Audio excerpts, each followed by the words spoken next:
Hello and welcome. This is the Insurance Pro Blog Podcast. This is episode 413. I am Brandon Roberts.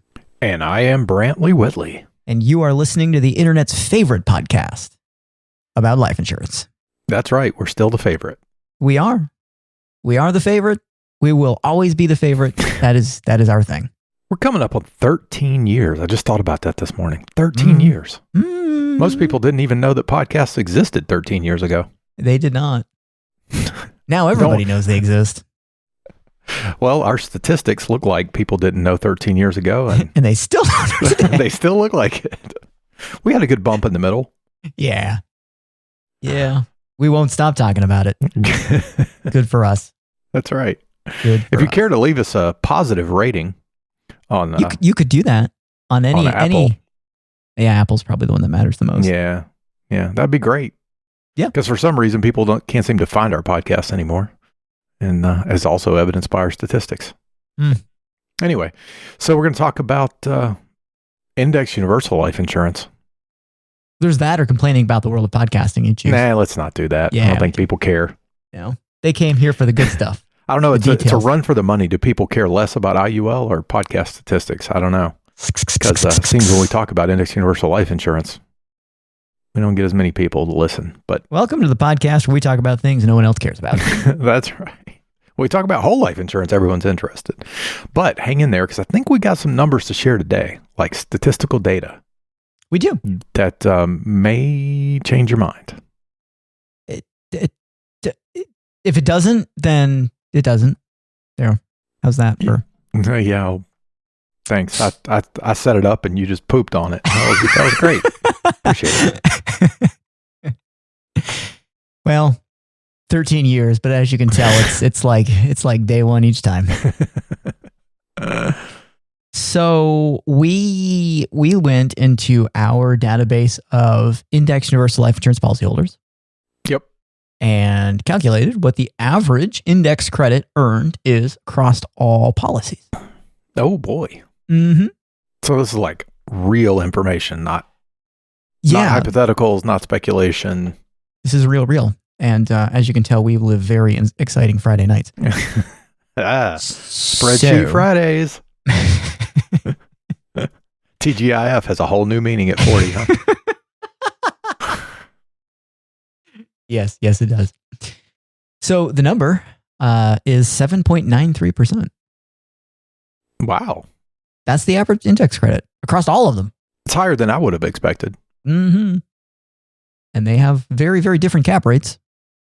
They've existed for very different periods, and they follow different index options and all that. But 7.93, that's the average, which is much, much higher than the assumption we've made when it comes to modeling these things. There was a time years ago when 6 was kind of the default. It's just what we assumed across the board.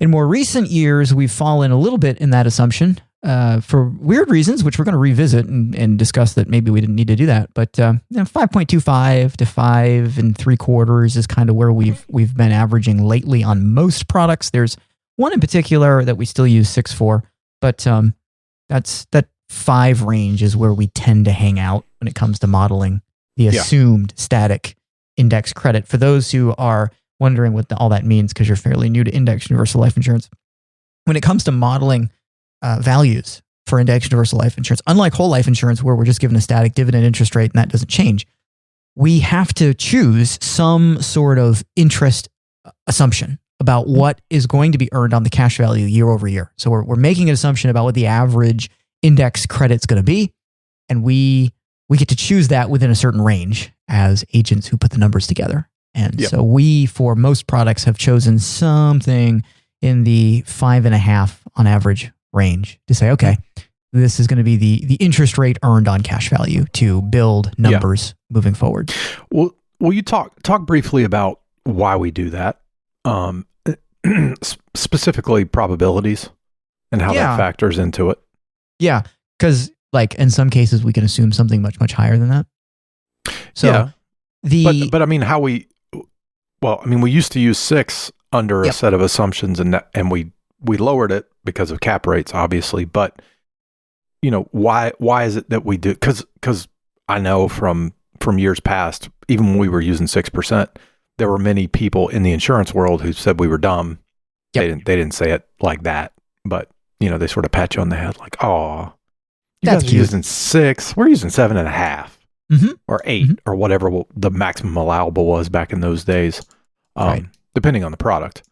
Right. But anyway, just I think it's an interesting discussion because it's not random. We're not just pulling numbers out of the air. No, we're not. So it's influenced by a few different factors. Primarily, what we look at data-wise for historical likelihoods given parameters like cap rates. Yeah. To say, all right, what do we realistically think is a good analog here? Right. A couple other things that influence it though is the fact that the timing of interest payments does matter. Yes. So the fact that it is going to fluctuate, and it could be something as low as 0 or as high as average cap rates right now are like 11-ish%.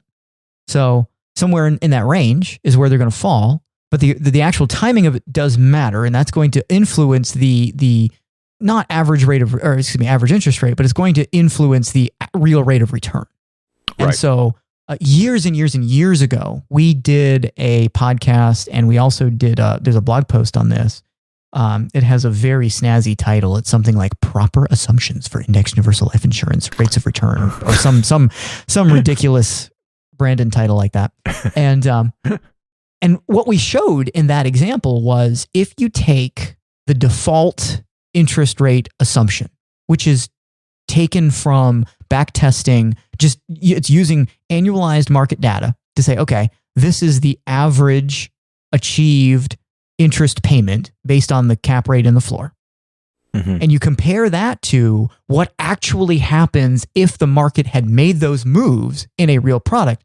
The net, or not, excuse me, the ending balance differs when you look at it that way because the timing of the interest payments matters. So here's what I mean by that. If you look at a 30-year back test of, let's say, 12% cap rate, 1% floor. Right. And let's say that the average comes out to 7 3/4. Most people not that many years ago were like, cool, 7 3/4. That's what we're going to assume.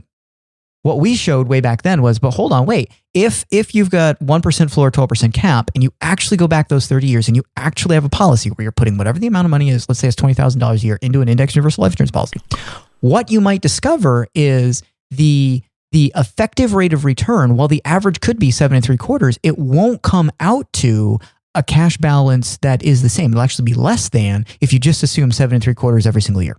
Right. Because the timing of the payments matter. If they happen early on in the policy, you won't have as much cash value as if they happen later on in the policy, as an example. So we do pull the number back a little bit to account for that fact. Yep. And if hearing all of this makes you go, this is confusing, I don't know what's going on, that's okay. You can always come to us. We can take care of policy design for you. We're very, very good at that. So we know what the right answer is. That's the important part. Yeah. But that is what influences the other piece, which has become less significant with certain regulation that's come along to try and subdue this. But it was very important to us, especially, let's say, 8-ish years ago. If we're going to make an assumption about income coming out of the policy, there are various assumptions that we're going to make. But most commonly, when it comes to indexed universal life insurance, there's going to be an assumption about what the loan interest rate is going to be for distributions relative to the accumulated rate on the indexing account. And so we don't want those two things to drift too far apart because we're not big believers that they can drift too far apart long term. Right. So if we were using something like 7 3/4, but the loan interest rate was 5, that creates a really large spread between how the cash value is growing and the loan balance is growing. And it might make assumptions about distributions that are woefully too high. Yep. So pulling it back further helped to eliminate some of those issues. Right. And this is all done in the vein of we don't ever want to show someone something that we think is unrealistic for them to expect. That's just a recipe for hurt feelings and orange jumpsuits. I'm exaggerating slightly, but we want people to be happy with their decision long term because, as we've said many, many, many times in the past, these are long-term products, like multi-decade products. Correct. In most cases. So we want you to have that perspective, and We want you to be happy with your decision and for it to work out, at least in the neighborhood of what you're planning. Yeah. To use it for. Now, I should mention that none of these figures that we're using, as far as these real historicals, is 7.93%. None of this assumes any of the bonuses that are applicable to practically every product we have in force. Right. So this is the raw return. On top of that 7.93% being the average index earnings, there's also a bonus for basically every product. Right. That further enhances what the real dollars and interest are paid. So they're doing better than that. Yep. We should note that 7.93, again, is just the average index earnings. That doesn't mean that people are growing cash value by 7.93%. Right. That's the index movement, and then expenses deduct from that. So real rate of return is something less, but what we do know is that it's higher than the 6% assumption that we made from outset. Yep. So that's an interesting data point, kind of a little bit of a self-grandiosity in the sense of we're going to pat ourselves on the back because we said 6 was a reasonable number. In some cases, we said 5.25 was a reasonable number, and it comes out to 7.93. Yep. And that's good for us. We've always said if real results are better than we expected, oh, happy day. If they're worse, nobody's going to call us and complain because they got more money at the end of the day. Right. Now, there's a couple of also intriguing things from my perspective, and I think this illuminates some additional things for people who are considering a life insurance purchase today, because a lot of people will look at historical data to try to figure out what the right decision is, if this is even the right thing to be in from the outset. Right. So we do have some very old indexed universal life insurance policies. Yeah. And we get to look at those and look at how they themselves have performed in this basket of old policies.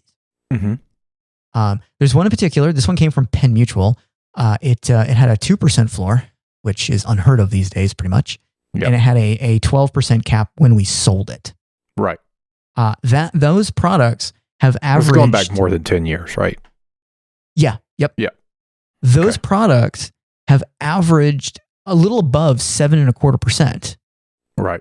As their average index credit earning from inception to now. That's pretty good. That's again, far better than the 6% that we assumed. Right. There was a successor product to that that's also pretty old these days. They brought the floor down a percentage point, so 1% floor, had a slightly higher cap. That has averaged basically right at 7.5. We were pretty disappointed when that happened, by the way. That new product, we were upset about the fact that the old product went away. And they're performing pretty similarly to one another because, again, expenses matter here, and there's some other details that would draw the older product a little closer to the still older but slightly newer product. So even though they're about 25 basis points apart in terms of what they've averaged, they're closer in terms of real dollars. But what that does mean to me is our pissiness about the product changing, it ended up being about the same. Yep. Which is good. Mm-hmm. Now, interestingly, the newer products, they're doing really well. Mm-hmm. Now, admittedly, some of this may be the fact that we don't have as many data points because they're not as old. Yeah. But it's really the newer products that have driven assumptions down for us. Going down to like a 5.5%, 5.25% assumption about what the index earnings are going to be. I may have time frames wrong in my head, but there was a period, say 5 to 7 years ago in that range, where cap rates came down. So some products that had 12% cap rates or above when the products were purchased came down to like the 7s. Okay. In cap rates. Mm-hmm. I'm just making that point that, that was why assumptions came down. Yep. It was just a prudent thing to do because, right. The probability of staying at 6 is less likely when our cap rates are now 500 basis points lower. Yep. That is correct. And that just had to do with interest rates, by the way. That's one of those misconceptions. People go, oh, insurance companies got greedy. They just want to keep more of that money. So they lowered the cap rates, but it has nothing to do with that. It has to do with interest rates. So insurance companies monetize index universal life insurance policies by collecting fees against the cash value. Right. You remember back to the good old days, 5 to 7 years ago, when you could get a 30-year mortgage for like 3%. Now this was working against index universal life insurance at the time. Mm-hmm. So it was.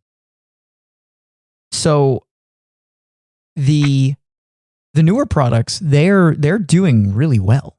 Mm-hmm. And they are obviously, if 7.93% is our average, and we just talked about two older products at 7.25% and 7.5%, that's below our average, which means the newer products have to be doing better than that to bring us up to 7.93%, and they are. Yeah. So we are definitely seeing results from those newer products that are quite spectacular. We got some that are actually above 10%, right, as their average. So that's good. Oh, this was not a pre-discussed part of the conversation, but what do you attribute that to? Some of it has to do with differences in index account options. There's been evolution. That was going to be my answer. Yeah, there's been evolution there. They've gotten a little bit more sophisticated, a little bit more unique with regards to what they can do. So we're not as capped as we once were, and that has definitely produced higher returns for people, higher index realizations. That's all really good. But even with that said, going back to those older policies for a second, and we've got a lot of data points, a lot of observations here. The old product I mentioned earlier, that was a Penn Mutual product with 2% floor, it hit the 6% or more index earnings 70% of the time since inception. Mm-hmm. So that's a lot of the time it was able to exceed the interest rate that we set in place. And there were a number of times it exceeded that number by a lot. In fact, I have the data here. I know it's not in your notes, but I have it. 52% of the time, it was 8% or above. Yep. That helps a lot when it comes to the accumulation of cash value inside these things. Yep. So the fluctuation of the actual index earnings is what really drives additional cash accumulation in index universal life insurance. Yep. And the market is such that the number of years that are bad, so the floor, the 2% in terms of the old product, 1% in terms of certain ones, 0 in the case of a lot these days, those are overwhelmingly outweighed by the number of years that we get the top end. Yep. Well, that's something we noted anecdotally years ago when you'd look at those historical. There used to be a historical calculator we had access to that's no longer around. But what you saw was more than half the time, the policy caps out. Whatever the cap rate happens to be, it hits it. Yep. So what you see a lot in index universal life insurance is you hit the cap rate or you get nothing. Yep. Not a lot of years that are sort of 2 and 3 and 4%. Right. There's some, for sure. And that depends on timing when you bought the policy. There's a whole lot of factors that go into that. But most of the time it's or at least more than half the time it historically has capped out. Yep. More than half. Yeah. Which when you're kind of swinging back and forth between the lowest it can do and the most it can do, it does create meaningful growth. Yeah. And it especially becomes more meaningful as the policy ages and it has more cash value in it. Right. Because more cash means the absolute interest payment is higher. And index universal life insurance is set up where expenses don't change based on the earnings you get out of the policy. So in years where you get the most possible, the growth, relatively speaking, is substantially more because, again, expenses don't change. Right. That has a way of compounding things even further. Right. And since index universal life insurance doesn't go down if the market's down, that further helps the compounding work immensely in your favor. Yeah, well, you've tightened the range, right? Yeah. From top to bottom. Yep. And that has a extremely meaningful impact that is very hard to quantify when you're talking hypothetically. Yeah, I have always said that it was something I missed for probably a few years, actually, with index universal life insurance, because we'd run these ledgers that had a static assumption. Yep. 6%. So you'd see cash value growing 6%, 6%, 6%.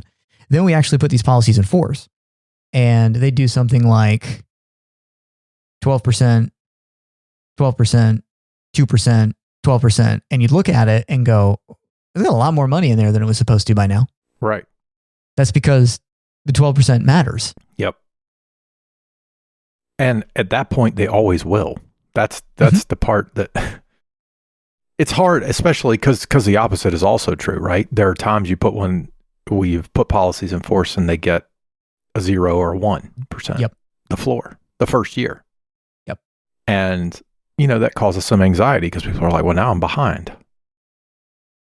But it's really easy to catch up, though. Yeah. That's what we have found. It's really easy to catch up because unlike being in the market, if it goes down, you gotta come back up from that reduction. Yeah. But index universal life insurance doesn't have to deal with that. It's just flat. Speaking of cap rates, we touched on this briefly.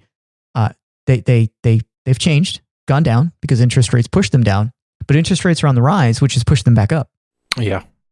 So very quickly. Yep. They're higher than their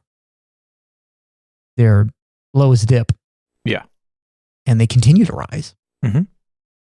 So that will continue to help the performance of these policies as time goes on. Absolutely. And, in fact, that old Penn Mutual product cap rate on that right now is in a place where it has the circumstances in place to continue to outperform that average that it has achieved up to this point, which means that average could go up from here. And all of that happens with zero risk to principal. Yep. People often ask when we have these kinds of conversations, what all this looks like when we try to compare it to whole life insurance. And I'll mention that these are tentative numbers because the intention is to talk about this in more depth next week. So the numbers are not nearly as complete as they will be. Right now, looking at how in-force whole life policies have grown. And again, we've got a lot of data now. We go back over a decade. We don't have really good analogs in terms of like average index earnings on whole life insurance because that's not how it works. But we do know what the average growth in cash value in the most recent year is for whole life policies. That comes out to right now, and again, the data set's not totally complete, but I don't think it's going to go down from here, 4.75%. Mm-hmm. Which, again, not totally fair to compare it to the 7.93, but that's a far enough gap to show that index universal life insurance is growing at a faster rate. Right. Which should surprise nobody who knows the products reasonably well enough. But 4.75 being the average across all of them, and we're talking about policies that have been around for 10 plus years and policies that have been around for a couple of years. Yeah. That's a really good result for a fixed interest rate policy, and that's net of everything. Yep. The one thing about whole life that I'll add to that is that you have to always keep in mind with whole life insurance, it is when designed to maximize cash value the way that we design 99.9% of policies. It is, I'm trying to choose my words carefully here. It is engineered to increase the net return year over year throughout the life of the policy. Mm-hmm. So 4.75, like you said, is across everything that we have. there are some that are undoubtedly more. Yep. Quite a bit more. So, it's astounding. I mean, I've done the exercise where I look at a policy that's been around for a couple of decades, and you start looking at what's the cash on cash return year over year. I won't even quote the numbers because people wouldn't believe me. It's a lot larger than you would think. Yeah. And it's designed to do that. It's not. Yeah, and it's not any magic. It's literally built to do that. It is, and we will revisit this next week. But if you, without getting into any numbers and just intuitively thinking about the way this math would work out, if the policy starts out at a loss, so you put $10,000 in, you have $7,000 in cash value at the end of year one. Right. If we're going to get to a place where 15 years from now, our rate of return is a positive number. Yeah. Then it has to be the case that it does a lot better than 3.5. At some point, it's doing better than 3.5. Yeah. And it happened at year 15, 14, 13, and such. Yep. And that acceleration That's the only way that works out. I won't say it continues forever because there is some. You get really, really old, and now the assumptions about expense get high. That's exactly. 90 is going to be that way. But that happens in all life insurance. So. Mm-hmm. Mm-hmm. Which is to say it doesn't get cheaper as you, I guess. It doesn't make the internal mechanics, which we've also talked about dozens of times, of insuring someone with a whole life policy less expensive or more expensive than an index universal life policy. They're working with the same assumptions. Yep, they are. The older you get, the more expensive it gets. So don't wait, buy today.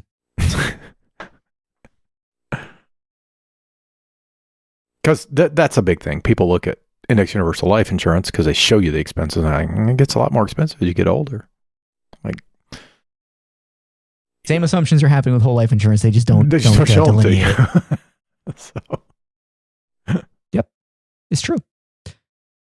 But this shows us, because we're talking about a decent number of index universal life insurance policies here, and we're talking across different companies, different products within companies. Yeah. This is really how it works. And the numbers, as they unfold on paper, they operate in the world of plausibility. We've hinted at the fact before that most of the index universal life insurance policies, and I'm talking like 99% of them that we have in force, have performed better than we assumed they were going to at this point in their life. Right. That same thing is not true for whole life insurance. That doesn't mean whole life insurance is bad. There's just less upward possibility on whole life insurance because of the dividend and it being set and not changing as easily as an index credit would. So that, and you're just not going to have near as much variability with the whole life insurance from year to year. But there are reasons to be optimistic about the functionality of index universal life insurance. In fact, there is a company in particular, I'm not going to name by name in this at this time, but for years had kind of a standoffishness about them because I felt like the products were a little too complicated and the expense structures were higher than pleased me when I looked at other options that were out there. Mm-hmm. And we have in the past several years now done a decent amount of business with this company. And the thing that changed was a phone call that came into us one night. We used to have an 800 number on the homepage and it used to ring. Back in the good old days. Yeah. And one night it rang and I answered it. And there was an older gentleman who had a policy from this company and he had just received a refund check from them. And he was upset about this. And so I'm like, okay, I'm getting details on what exactly happened. And what I surmised is he had been paying premiums and he'd just been kind of paying premiums here and there. And he overpaid. He crossed the MEC threshold. Yeah. And the company caught it and they sent the money back to him because he didn't want to have a modified endowment contract on his hands. And so I explained to him that, okay, I mean, this is actually a really good thing that they've got your back. They were paying attention. and you don't have a modified endowment contract, you still have life insurance, and they sent the money back to you. And he's like, yeah, but you don't understand. Since I bought this policy like 6 years ago, it's averaged like a 14% rate of return year over year. So I don't want this $25,000 in my bank account. I want it in the life insurance policy. And I was like, there's nothing I can do for you there. But hearing that makes me think we need to pay more attention to this company. And that's what started that. Yep. Worked out pretty well thus far. Yep. Okay. So, well, any other thoughts, or we all done? No, I think that's probably good enough for today. Index universal life insurance does quite well. Yep, it does. And so next week, we're going to talk about some historical whole life insurance stuff. We are teeing it up, getting people all excited. Yeah. All excited. So I am Brandon Roberts. And I'm Brantley Whitley. And we will see you next week.